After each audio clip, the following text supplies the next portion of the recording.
Cryptography and cryptology are words of Greek origin. Crypto means hidden and graphene means write. Cryptography is the science and art on the protection of sensitive information. This book is the most comprehensive account even written on the history of cryptography. We can find here a lot of fascinating stories. We can read about the events and personalities related to cryptography, but we can't learn very much about the cryptography itself from this book. This video is a short introduction to my course Methods of Cryptography I teach at our faculty. Actually, cryptography is the story about Alice and Bob.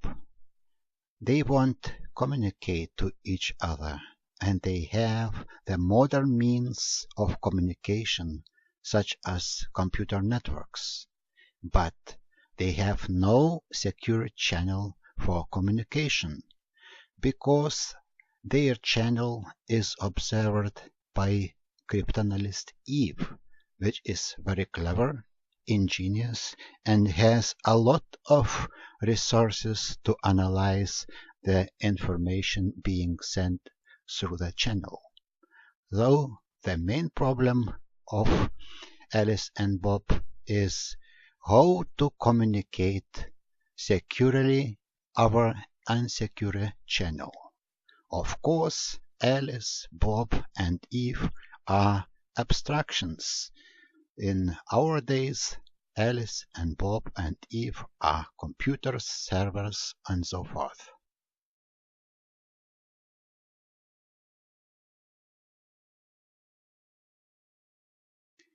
Here are the main objectives of security. We would like that our messages remain confidential. We don't want our messages to be changed in the transmission channel, and we don't like the messages sent in our name by other persons.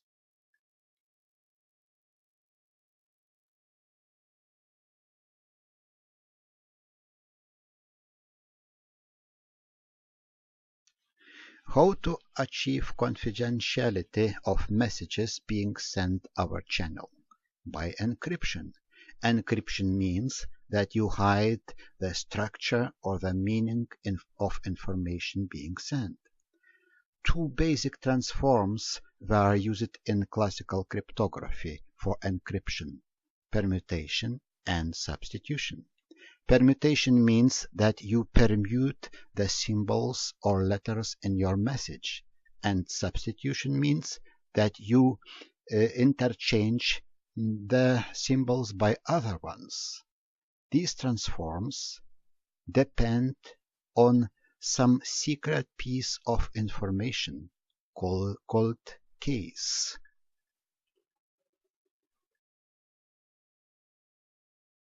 Let's consider a simple example of permutation cipher. Here we have an unencrypted message, the plain text. Write it in the table row by row and read then column by column.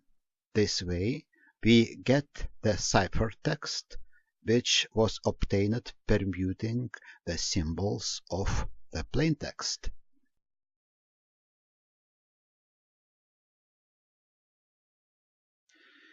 A lot of ingenious substitution ciphers using the sophisticated alphabets were created and used in ancient times. Look at a simple example, Mason cipher.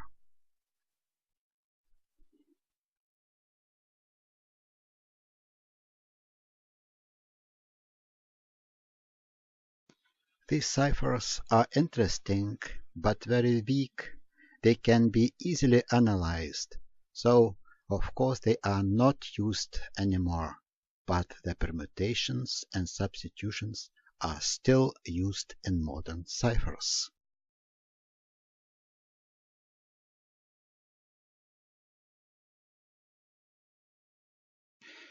Nowadays, for encryption and decryption, we use the universal tool of modern times, computer. Before computer era, people created, using their means, the devices for encryption and decryption too. The most famous and most sophisticated encryption-decryption device is based on rotors, and the most famous example of such device is Enigma. Enigma consists of rotors which can rotate as counters. Let us look at the diagram of Enigma. If we press the button corresponding to letter A, then the electron's impulse travels the path through rotors, through reflector, and then the letter A is encrypted to letter D. Then the rotor moves over one position, and if we press the button A again, we get a different letter in the cipher. For better understanding how Enigma works, look at this beautiful simulator which you can find on the internet. We can open the cover. We see the rotors. The rotors can be interchanged. We can change the initial position of the rotors. And now let us encrypt the plain text consisting of only one letter A. And we obtain the sophisticated ciphertext.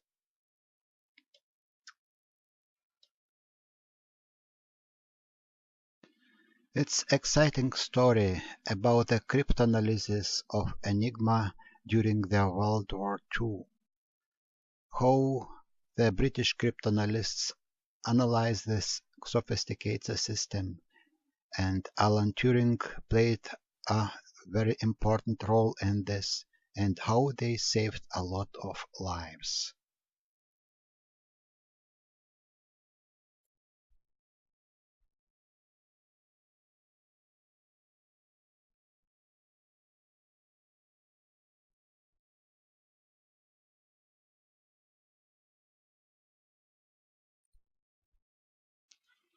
In modern times, we encode everything in bits and bytes and encrypt the bit strings.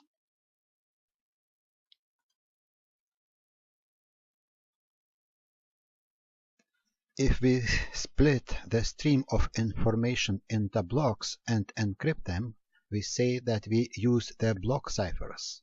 And if we encrypt the bits separately, then we use the stream ciphers.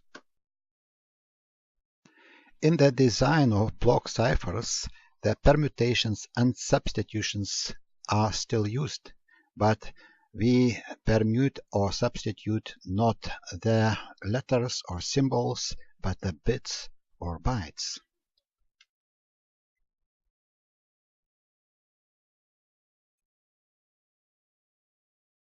(1976) is the important date in the history of cryptography, because in this year the first data encryption standard was introduced. After approximately 3 decades it was replaced, but not because of some flaws in the structure, but because the computers became so powerful that the breaking of crypto system by brute force became possible.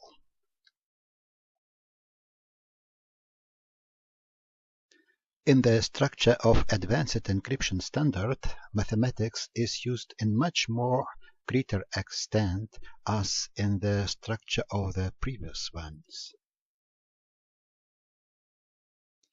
In the block ciphers and in the stream ciphers, for encryption and decryption, the same key is used.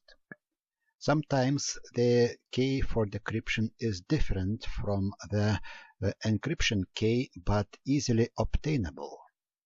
That's why these ciphers are called symmetrical.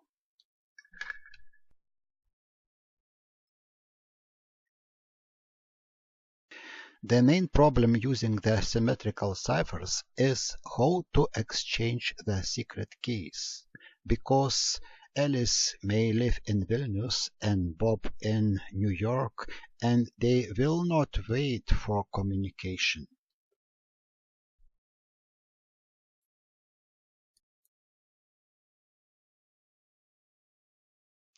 In the second half of 20th century, cryptographers, as well as working in academical institutions, as well as in the secret services, began to exploit the new idea. Encryption and decryption keys should be different and should be very hard to obtain the decryption key from the encryption one. And this way the public key cryptography was born.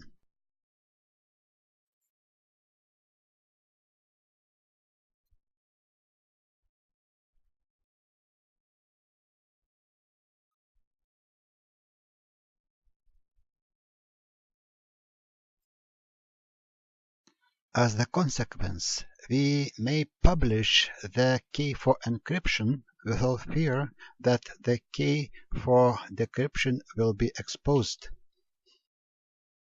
One problem solved, other appears. How to avoid the impersonation attack? Because Eve can impersonate to Alice as Bob and to Bob as Alice. The public key cryptography made possible the digital signature schemes. The digital signatures authenticate the documents.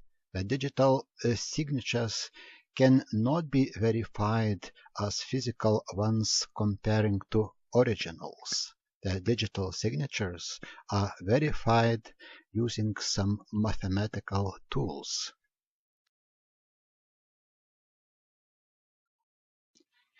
Almost every public key crypto system can be converted to the digital signature scheme. Just publish the key for decryption and keep safe the key for encryption. Then, if you want to sign some message, encrypt it at home and send to recipient. And if recipients using the key for decryption decrypts correctly, it is the proof that the message, the cipher, was created by you. That means it was signed by you. More and more problems of everyday life are solved using the computer networks. That's why the cryptographic protection is needed for everyone.